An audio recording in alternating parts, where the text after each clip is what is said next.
أعوذ بالله من الشيطان الرجيم. الحمد لله الذي هدانا لهذا وما كنا لنهتدي لولا أن هدانا الله لقد جاءت رسل ربنا بالحق. الصلاة والسلام على أشرف الأنبياء والمرسلين حبيب إله العالمين أبي القاسم محمد صلى الله عليه وعلى آله الطيبين الطاهرين المعصومين الذين أذهب الله عنهم الرجس وطهرهم تطهيرا. اللهم صل على محمد وآل محمد واللعنة الدائمة على أعدائهم أجمعين من يوم عداوتهم إلى قيام يوم الدين. أما بعد. محترم مکرم ناظرین کرام، السلام علیکم ورحمۃ اللہ وبرکاتہ۔ یہ بابرکت، نورانی اور بامعرفت پروگرام سلسلہ گفتگو کے جو ایک معروف اور مشہور دعا ابی حمدہ ثمالی کے ذیل میں جاری اور ساری ہے، آج ہم اس کے درمیانی مرحلے پر ہے، 5واں دن، اور یہ 5واں دن ہمارے کل کے سلسلہ گفتگو کے بیان کو آگے سے مربوط کرنے کے لیے ہے کہ جس میں پروردگار کی بارگاہ ہمیں اس کے حضور، اس کے برگزیدہ بندوں کے سکھائے ہوئے بہترین ناموں کے اور القاب کے ساتھ اور انتہائی منفرد ترین لب و لہجے کے ساتھ دعا مانگنے کا طریقہ بتایا گیا ہے۔ جیسا کہ کل ہماری گفتگو کا خلاصہ یہ تھا کہ ہم نے پہلے پروردگار کے ان ناموں کو دیکھا کہ جو خداوند کریم کی صفات رحمہ ہیں، اور جو پروردگار کو کہ اس کے عبد جو ہے وہ جب پروردگار کو پکارتے ہیں تو وہ پروردگار ان صفات کی وجہ سے اپنے عباد پر رحم کرتا ہے۔ پھر اس کے بعد ان صفات کو پکارنے کے بعد، ان ناموں کو پکارنے کے بعد ہم نے ان سے کہا، یعنی اس دعا کے الفاظ کو ہم نے جب دہرایا تو وہ کہا کہ پروردگار تو کریم ہے تو تیرا کرم کہاں ہے، تو رحیم ہے تیرا رحم کہاں ہے، تو عطا کرنے والا ہے تیری عطائیں ہم تک آ رہی ہیں تو وہ کہاں ہے، تیرا وہ بڑا انعام کہاں ہے جو تو عطا کرنے والا ہے۔ تو یہ ہم نے لفظ استعمال کیے تھے اس دعا کے، جو ہم نے دہرائے تھے وہ یہ تھے کہ اینا سترک الجمیل، اینا عفوک الجلیل، اینا فرجک القریب، اینا غیاثک السریع، اینا رحمتک الواسعہ، اینا عطایاک الفاضلہ، اینا مواہبک الغنیہ، اینا فضلک العظیم، اینا منک الجسیم، اینا احسانک القدیم، اینا کرمک یا کریم۔ ہم یہاں تک ہمارا سلسلہ گفتگو کل پہنچا تھا کہ پروردگار کو ہم اس کے نام، صفاتی نام بتا کر، بیان کر کے پھر کہتے ہیں پروردگار وہ تیری صفت جس کا تو مظہر بیان کرتا ہے وہ کہاں ہے، تو کریم ہے تو کرم کہاں ہے، تو رحیم ہے تو رحم کہاں ہے۔ یعنی یہ دعا مانگنے کا ایک طریقہ ہے، اسلوب ہے۔ اے خدا تو رحم کرنے والا ہے، ہمیں پتہ ہے، ہمارا یقین ہے، تو ہمارے لیے رحم کہاں ہے، تو فضل کرنے والا ہے تو ہمارے لیے فضل کہاں ہے۔ تو یہ طریقہ ہے دعا کا کہ جو ہمارے اور آپ کے لیے معصومین کی زبانی، ان کے اصحاب کی زبانی ہم تک پہنچا ہے۔ یقیناً یہ بہت بہترین اسلوب ہے۔ جب ہم اس کے اگلے الفاظ کو دیکھتے ہیں تو وہ کیا ہے، جو ساری گفتگو کا لب لباب بھی ہے، وہ یہ ہے کہ باب محمد و آل محمد فاستنقذنی، اے پروردگار کہ ہم تجھ سے ان ساری صفات کے ناموں کے ذریعے، ان سارے الفاظ کے ذریعے، ان کی برکتوں کے ذریعے اور پھر محمد و آل محمد کے ذریعے دعا مانگتے ہیں، ان کے وجود سے برکت مانگتے ہیں، ان کے وجود کا وسیلہ مانگتے ہیں، توسل کرتے ہوئے ان شخصیات سے ہم تیری بارگاہ میں یہ کہتے ہیں کہ پروردگار تو ہمارے دعاؤں کو سن لے، ہمارے گناہوں کو معاف کر دے۔ کیونکہ یہ سارے الفاظ بیان کرنے کے بعد اگر محمد و اہل بیت محمد کا حوالہ تذکرہ نہ کیا تو دعاؤں کی قبولیت مشکوک ہو جاتی ہے۔ مشکوک سے مراد یہ میرے اپنے الفاظ نہیں ہیں بلکہ خلاصہ کلام معصوم ہے، مضمون کلام مفہوم کلام معصوم ہے۔ وہ کیا ہے؟ کہا کہ اپنی دعاؤں کے آغاز میں بھی محمد و اہل بیت محمد پہ درود بھیجو، دعاؤں کے اختتام پر بھی آل محمد پہ درود بھیجو۔ تو اس سے کیا ہوتا ہے؟ پروردگار درود والی دعا کو ضرور قبول کرتا ہے۔ تو پہلی دعا بھی قبول ہوتی ہے، آخری دعا بھی قبول ہوتی ہے، جو درمیان میں دعا ہے خدا پہ اسے بھی قبول کرتا ہے کہ میرے بندے نے پہلے بھی میرے برگزیدہ بندوں پہ درود بھیجا، آخر میں بھی آل محمد پہ درود بھیجا ہے۔ تو اس دو درودوں کے درمیان میں جو کچھ مانگا ہے وہ بھی اس کو عطا کر دو۔ تو لہٰذا اگر اپنی دعاؤں پر قبولیت کی مہر ثبت کروانا چاہتے ہیں اور یقین کرنا چاہتے ہیں کہ پروردگار دعاؤں کو سنے اور مستجاب فرمائے، تو اس کے لیے ہمارے لیے ضروری ہے کہ ہم محمد و اہل بیت محمد پر درود بھیجے۔ یہی دعا کے بھی الفاظ محمد و آل محمد، کہ ہم بھی صلی اللہ علیہ وآلہ وسلم اور ان کی آل کے توسط سے، ان کی آل کے صدقے سے دعا مانگتے ہیں۔ رب رحمتی کا فخلصنی، اے پروردگار ہم تیری رحمت کے ذریعے، اپنی رحمت کی وجہ سے تو ہمارے امتحان کو ختم کر دے، ہمیں بچا دے، محفوظ فرما لے۔ یہ دعا کے لفظ ہیں کہ ہمیں محفوظ رکھ لے اپنے عقوبت سے، ہمیں محفوظ رکھ اپنے قہر سے، ہمیں محفوظ رکھ، ہمیں سختیوں سے بچا، ہمیں جو بھی آپ کے ذہن میں امتحان آتے ہیں، ابتلا آتی ہے، سختیاں آتی ہیں، مشکلات آتی ہیں، عذاب آتے ہیں، عقوبتیں آتی ہیں، پریشانیاں آتی ہیں، بلیات آتی ہیں، آفات آتی ہیں، ان سب سے بچنے کے لیے ہم کیا مانگتے ہیں؟ خداوند کریم تجھ سے دعا مانگتے ہیں تیری رحمت کے صدقے میں، برحمتک فخلصنی۔ اور پھر یا محسن ہو، محسن کہتے ہیں احسان کرنے والے کو، کہ جو کسی پر احسان کرتا ہے اسے محسن کہا جاتا ہے۔ اے محسن، یا مجمل ہو، یا منعم، یا مفضل ہو، اے خوبصورتی عطا کرنے والے، اے انعام عطا کرنے والے، اے تفضل کرنے والے، فضل کرنے والے، تو ہمیں کیا کر، ہمیں ہمارے وہ گناہوں سے معاف فرما کے جن کو معافی کا ہمارے پاس کوئی چارہ نہیں ہے سوائے تیری رحمت پر امید کے اور محمد و اہل بیت محمد کے وسیلے پر یقین کے۔ ہمارے پاس بس دو ہی ہے، ایک امید ہے اور ایک یقین ہے۔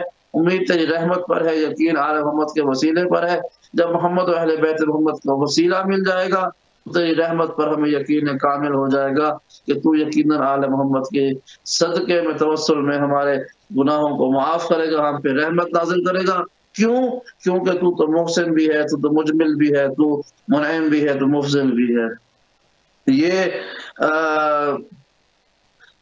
پروردگار کی صفات ہے، یہ دعا کا مزاج ہے۔ ہم جب آگے چلتے ہیں تو کتنا خوبصورت الفاظ ہیں آگے، لست اتکل فی النجات من عقابک علی اعمالنا، ہمیں پتہ ہے کہ ہمارے اعمال سے، ہم اپنے اعمال کے بل بوتے پر ہم تیرے عقاب سے نہیں بچ سکتے، تیرے حساب سے ہم نہیں بچ سکتے اپنے اعمال کی وجہ سے۔ کوئی شخص یہ کہے کہ میں اپنے اعمال کی وجہ سے بچ جاؤں گا خدا کے عدل سے، خدا کی عقوبت سے، تو وہ غلط سمجھتا ہے۔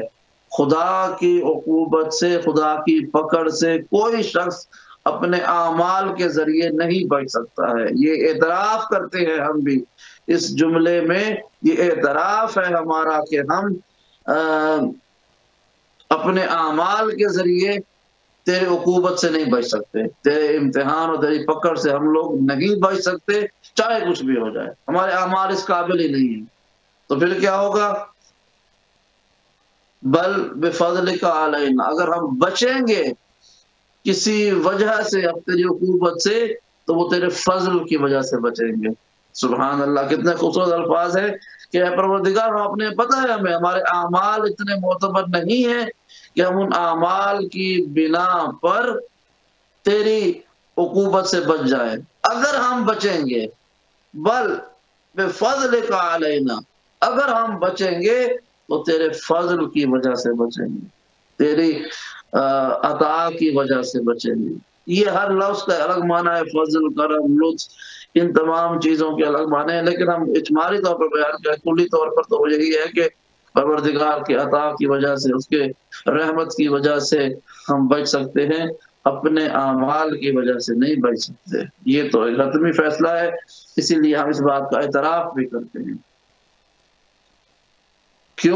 ہم کیوں تیری رحمت سے بچیں گے؟ تیری رحمت کی وجہ سے۔ کیسے بچ جائیں گے؟ ہماری عقوبت، تیری عقوبت سے ہم کیسے بچ جائیں گے؟ کہا تیرے فضل کی وجہ سے۔ اچھا، اور تیرا فضل کیسے ہوگا؟ لِأَنَّكَ أَهْلُ التَّقْوَى وَأَهْلُ الْمَغْفِرَةِ، کہ تو ہی ہے کہ جو اہل التقوی اور اہل المغفرہ ہے، کہ تو ہی ہے کہ جو اس بات پر اہل ہے کہ ہمارے گناہوں کو درگزر بھی کر دے اور ہمارے گناہوں کو معاف کر دے، ورنہ ہماری کیا حیثیت ہے؟ یعنی بطور انسان ہم اس بات کا اعتراف کرتے ہیں کہ پروردگار تو چونکہ اہل التقوی اور اہل المغفرت ہے، تیرے پاس اختیار ہے، تو اس بات کا اہل ہے، اس بات کا مجاز ہے، تو یہ سب کچھ بیان کر سکتا ہے، ہم نہیں کر سکتے۔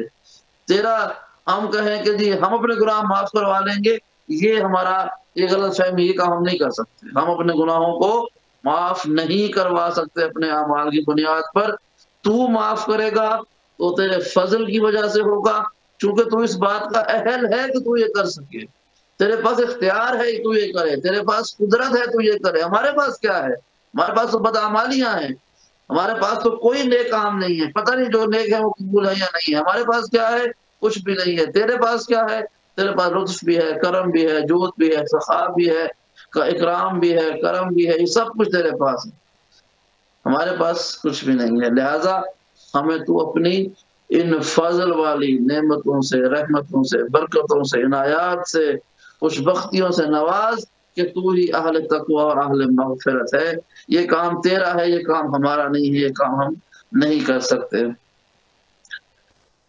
اور اس کے آگے جب چلتے ہیں، فرمایا اس دعا کے لفظ ہیں،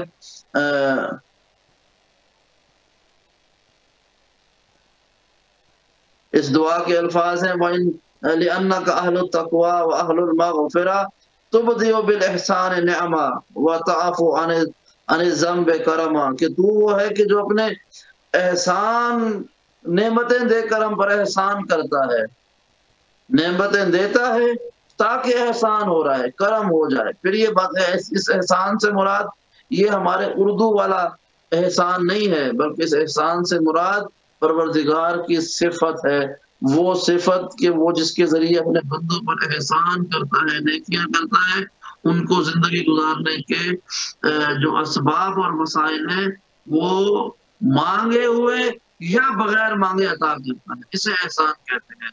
وہ بغیر مانگے بھی عطا کرتا ہے اور مانگنے کے بعد بھی عطا کرتا ہے، اور کیسے؟ اسے جو عطا کرتا ہے اسے نعمت کہتے ہیں۔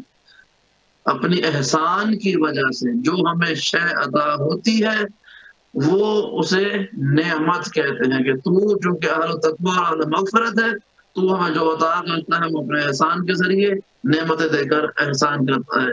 وَتَعْفُو عَنِ الذَّنبِ كَرَمًا، اور تو اپنے کرم کے ذریعے ہمارے گناہوں کو معاف کرتا ہے۔ وَتَعْفُو عَنِ الذَّنبِ كَرَمًا، تو کرم کرتا ہے تاکہ ہمارے گناہ معاف ہو جائیں۔ وہ احسان کرتا ہے تاکہ نعمت مل جائے، تو کرم کرتا ہے تاکہ گناہ معاف ہو جائے۔ اب یہ ترکیبات آپ کو کہاں ملیں گی؟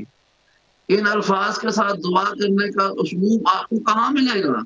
کہیں نہیں ملے گا سوائے تعلیمات محمد و اہل بیت محمد کے۔ اور پھر آگے ہم چلتے ہیں اسی دعا کے پہلو میں، چونکہ یہ دعا بہت طویل ہے، یہ ممکن نہیں ہے کہ میں ہر جملے اور ہر سطر کا جو ہے وہ آپ کے سامنے اس کی تلاوت بھی کروں، اس کا ترجمہ بیان کروں، اور ان کے بعد الفاظ کو آپ کے سامنے میں تشریح کی صورت بیان کروں، تو یہ آدھے گھنٹے کا جو وقت ہے وہ کرنا کافی ہے۔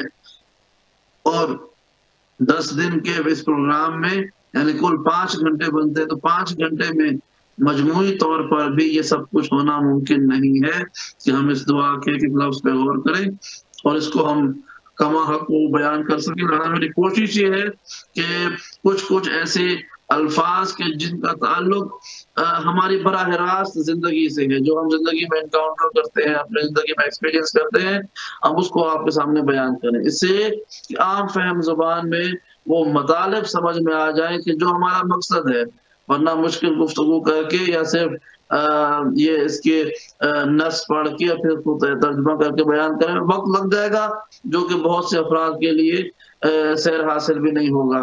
تو لہٰذا میں کچھ بیان کرتا ہوں اور کچھ جو ہے اس میں سے میں چھوڑ دیتا ہوں کہ جو یا تو مقرر ہوتے ہیں، پہلے سے ریپیٹ شدہ ہوتے ہیں، یا جو ہے وہ ایسے ہوتے ہیں کہ جن کی وضاحت مختصر وقت میں ممکن نہیں ہوتی ہے۔ لہٰذا میں اب ہم آگے بڑھتے ہیں اسی دعا میں۔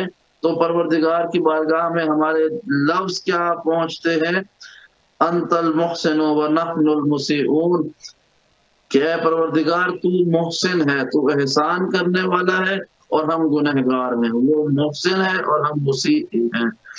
ہم یہ دعا اعلان کرتے ہیں، اجمالی یہ اجتماعی دعا ہے۔ یہ جو لفظ ہے پہلے انا تھا، میں واحد، یہاں پر نحنو آ گیا ہے کہ ہم سب جمع آ گیا ہے۔ اے پروردگار کہ انت المحسن، تو احسان کرنے والا ہے، ونحن المسیئون، اور ہم تو گنہگار ہیں۔ ہم مسیء کہتے ہیں گناہگار کو، کہ تو احسان کرنے والا ہے اور ہم خطا کرنے والے ہیں۔ تیری ذات ہے کہ تو احسان کرتا ہے، ہماری ذات یہ ہے کہ ہم گناہ کرتے ہیں۔ فتجاوز یا رب ان قبیح ما عندنا بجمیل ما عندک، یہ اتنا خوبصورت جملہ ہے کہ اگر میں اسی پر ہی بیان کرتا رہوں تو ہمارا وقت تمام ہو جائے گا، اور شاید یہ آخری جملہ ہو جس پر گفتگو کروں گا، پھر اگلی گفتگو میں کل بیان کروں گا۔ پروردگار یہ الفاظ کیا ہیں، فتجاوز یا رب عن قبیح ما عندنا بجمیل ما عندک، اے پروردگار بدل دے جو برا ہمارے پاس ہے اس سے جو اچھا تیرے پاس ہے۔ کتنی خوبصورت بات، ان قبیح ما عندنا، ہمارے پاس جو کچھ قبیح ہے، جو برا ہے، جو خطائیں ہیں، جو گناہ ہیں، جو عصیان ہے، جو معصیت ہے، جو مسیء ہیں، جو ہم سے غلطیاں ہوئی ہیں، بدعمالیاں ہوئی ہیں، غیبتیں ہوئی ہیں، اور جو کچھ بھی ایسی باتیں جو تجھے پسند نہیں آئی ہے اور تو انہیں کبھی ہی کہتا ہے، تیری نظر میں وہ چیزیں اچھی نہیں ہے، تو انہیں کبھی کہتا ہے، کس چیز سے بدل دے، ما عند بجمیل ما عندک، جو کچھ خوبصورت ہے وہ تیرے پاس ہے۔ یعنی ہمارے پاس برائیاں ہی برائیاں ہیں، تیرے پاس خوبصورتی ہی خوبصورتی ہے۔ تو ہم یہ دعا کرتے ہیں، خدایا جو کچھ ہمارے پاس برا ہے تو اس کو تبدیل کر دے اس شے سے جو تیرے پاس ہے وہ اچھی ہے۔ جو خدا کے پاس تو کوئی شے بری نہیں ہے، خدا کے پاس سب کچھ اچھا ہے، اور انسان کے پاس کچھ اچھا نہیں ہے، سب کچھ برا ہے۔ تو ہم یہ کیا کرتے ہیں، اور جو اچھا بھی ہے انسان کے پاس وہی پروردگار کا عطا کرتا ہے۔ تو ہم کیا کرتے ہیں، ہم پھر پروردگار کی بارگاہ میں یہی التجا کرتے ہیں کہ جو ہمارے پاس برا ہے تو اس کو بدل دے اور اپنے اچھے کو ہم سے ملا دے، ہمیں عطا کر دے۔ اب مثلا ایک شخص کی عادت ہے جھوٹ بولنا، جھوٹ بولتا ہے، وہ قبیح کے کام ہے، برا کام ہے۔ تو اب ہم دعا کرتے ہیں، پروردگار تو اس بری عادت کو، یعنی جھوٹ بولنے والی بری عادت کو اپنے پاس سے جو جمیل ہے اس سے بدل، یعنی جو سچ بولنے والی عادت ہے، جو تجھے پسند ہے، اس سے تبدیل کر دے۔ یعنی یہ شخص غلط بیانی کرتا ہے، اس کو توفیق دے، اس کو سدھار دے کہ یہ بری عادت کبھی کو چھوڑ کر اچھی بات، سچ بولنے والی جو عادت ہے جمیل، اس کو اپنا لے۔ ایک شخص امانت میں خیانت کرتا ہے، امانت پاتے ہیں لوگ، خائن ہو جاتا ہے، تو خائن ہونا کبھی کام ہے۔ تو ہم یہ دعا کرتے ہیں، پروردگار ہمارے پاس تو یہ کبھی ہی کام ہے کہ لوگ خیانت کرتے ہیں، تیرے پاس جمیل کیا ہے کہ تو امانت ہے، تجھے امانت داری پسند ہے، تجھے امانت رکھنا پسند ہے، امین ہونا پسند ہے۔ تو ظاہر ہے خیانت بری بات ہے، کبھی ہے، امانت اچھی بات ہے۔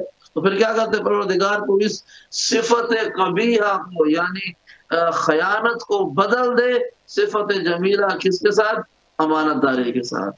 اسی طرح سے اب سینکڑوں کبھی اعمال گنوا کر اس جملے کو آسان بنا سکتے ہیں سمجھنے اور سمجھانے کے لیے کہ کس طرح سے کون سی چیزیں جو ہیں وہ ہمارے پاس ہیں جو اللہ کی بارگاہ میں کبھی ہے، اور کون سی چیزیں ان کے الٹ ہے، متضاد ہیں جو اللہ کی بارگاہ میں ہیں اور وہ جمیل ہے۔ لہٰذا اگر ہم ایک ایک لفظ پر فردن فردن بات کریں تو محال ہے کہ ہم اس کا حق ادا کر سکیں۔ لہٰذا ہم اگر آرام سے مختصر کر کے بھی بیان کریں تو پھر یہی ہوتا ہے کہ پروردگار جو کچھ بھی ہے، جو کچھ بھی ہمارے پاس ہے اور وہ کبھی ہے، تو اس کو بدل دے اس شے سے جو تیرے پاس ہے اور جمیل ہے۔ اور پھر فرمایا، پھر لفظ ہے آگے، وَأَيُّ جَاهَلٍ يَا رَبِّ لَا يَسْعُهُ جُودُكَ، اور کون سے ایسے جہالت ہے، کون سی ایسی اگنورنس ہے، کون سی ایسی فراموشی ہے، کون سی ایسے قطع نظر ہے کہ اے پروردگار کہ جو تیرے کرم تک نہیں پہنچ سکتی۔ یعنی ہم اعتراف کرتے ہیں کہ ہمارے کبھی عادات ہیں، تو اس کو بدل دے اپنی اچھی عادات کے ساتھ۔ کیوں؟ اس لیے کہ وہ کون سی برائی ہے کہ جو بڑی ہو سکتی ہے تیرے پاس اچھائیوں سے؟ کوئی ایسی برائی نہیں ہے۔ کیوں؟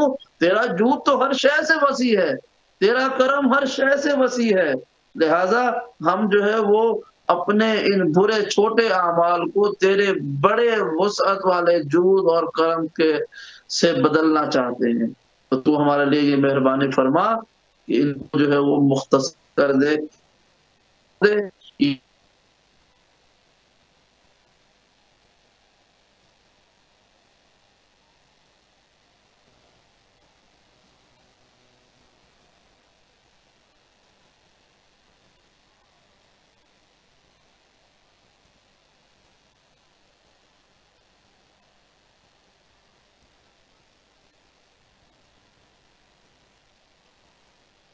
اس کے غضب سے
لا لا